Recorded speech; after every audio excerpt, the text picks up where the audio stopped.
Hello students, welcome to online class. Today I am going to teach you Hindi of class second. तो हम इस किताब का पहला पार्ट जो कि एक कविता है हिंद देश के निवासी, उसको हमने पढ़ लिया है और इसका अभ्यास भी एक्सरसाइज में हमने कर लिया है। तो आज हम स्टार्ट करने जा रहे हैं हमारा दूसरा पार्ट जो कि है परिश्रम का फल। परिश्रम मीन्स मेहनत। मेहनत का फल क्या होता है, कैसा होता है।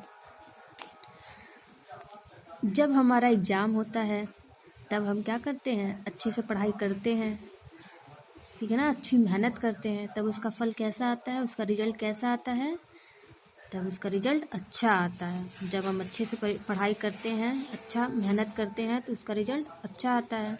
लेकिन जब हम अच्छे से पढ़ाई नहीं करते हैं, अच्छी मेहनत नहीं करते हैं, तब उसका रिजल्ट कैसा आता है, तब उसका रिजल्ट खराब आता है ना। तो हम इस पाठ में यही पढ़ेंगे कि मेहनत का कैसा फल होता है। ओके, तो चलिए स्टार्ट करते हैं। एक किसान था, वह बहुत बुद्धिमान व समझदार था।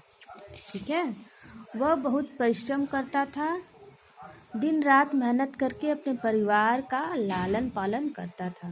जो किसान था वो बहुत ही ज़्यादा मेहनत करता था और अपने परिवार को पालता पोसता था, ठीक है ना, उनकी देखभाल करता था। उस किसान के 4 बेटे थे और जो किसान था उसके 4 बेटे थे। चारों बेटे कोई काम नहीं करते थे और जो 4 बेटे थे वो कोई काम नहीं करते थे, दिन भर घूमते रहते थे। ठीक है, किसान चाहता था कि उसके बेटे परिश्रम के फल का महत्व समझे और किसान ये चाहता था कि उसके बेटे मेहनत के फल का महत्व समझे, उसको समझे कि मेहनत का फल कितना अच्छा होता है। ठीक है ना। एक दिन की बात है, किसान बहुत बीमार पड़ गया और एक दिन किसान बीमार पड़ जाता है, बहुत ज़्यादा बीमार पड़ जाता है। उसने सोचा अपना घर संसार चारों बेटों में बराबर बराबर बांट देता हूँ। और जब वो बीमार पड़ जाता है तो सोचता है कि अब मैं अपना धन और जितना भी मेरा संपत्ति है, घर द्वार है, चारों बेटों में बराबर बराबर बांट देता हूँ।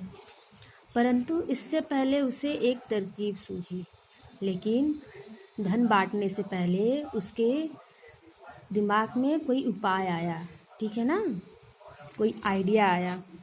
उसने अपने चारों बेटों को अपने पास बुलाया और उनसे बोला।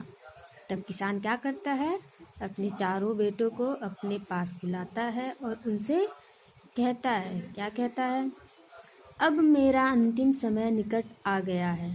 कहता है कि अब मेरा अंतिम समय निकट आ गया, मतलब अब मैं मरने वाला हूँ। मैं चाहता हूँ कि मैं अपनी सारी धन संपत्ति तुम सबको दे दूँ। और किसान बोलता है कि मैं चाहता हूँ कि अब मैं मेरी जितनी भी धन संपत्ति है तुम सबको दे दूँ, ठीक है ना।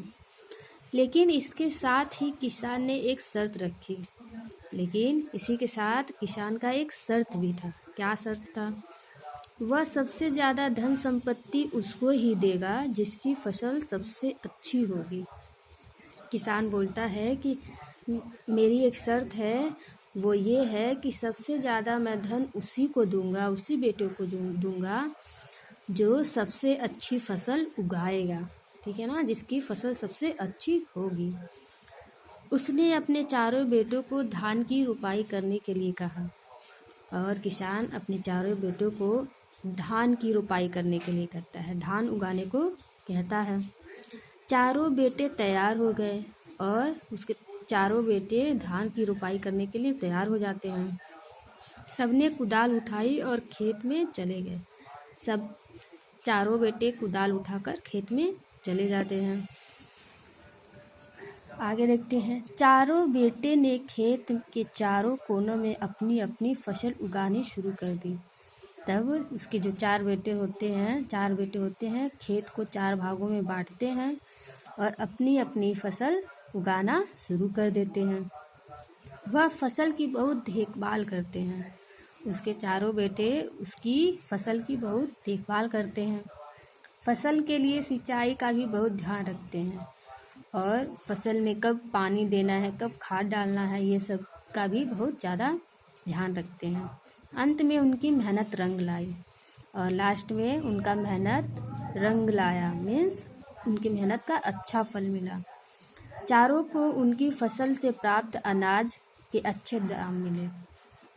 मीन्स अच्छे दाम मिले मतलब कि चारों ने जो अपनी फसल उगाई थी उससे बेचकर उनको अच्छा पैसा मिला, ठीक है ना। उन्होंने पहली बार मेहनत से पैसे कमाए थे, जिससे किसान व उसके बेटे सभी बहुत खुश हुए। पहली बार उन्होंने मेहनत करके खुद से पैसा कमाया था, जिससे किसान और वो चारों बेटे बहुत खुश हुए। चारों बेटे अब परिश्रम के फल का अर्थ समझ गए और अपने पिता से बोले। जो चारों बेटे थे वो मेहनत का फल क्या होता है वो ये समझ गए थे और उन्होंने अपने पिता से बोला। क्या बोला? बोला, पिताजी आप सारी धन संपत्ति चारों में बराबर बांट दीजिए। अब हम लालच न करके परिश्रम करेंगे और धन कमाएंगे। वो बोलते हैं कि पिताजी जितना भी धन संपत्ति आपकी है वो हम चारों में बराबर बराबर बांट दीजिए, ना किसी को कम दीजिए ना किसी को ज़्यादा दीजिए, और हम अब लालच नहीं करेंगे और मेहनत करके पैसा कमाएंगे। तो बच्चों, इस पाठ से हमें क्या शिक्षा मिलती है? इस पाठ से हमें यह शिक्षा मिलती है कि हम मेहनत करके कुछ भी पा सकते हैं, ठीक है ना। तो हमें हमेशा मेहनत करना चाहिए, ठीक है, लालच कभी नहीं करना चाहिए। तो यहाँ आपका पाठ खत्म होता है और आपका होमवर्क रहेगा इस पाठ में जो आपके शब्द अर्थ दिए गए हैं उसको अपनी कॉपी में लिखिए और इसको याद करिए, ठीक है ना।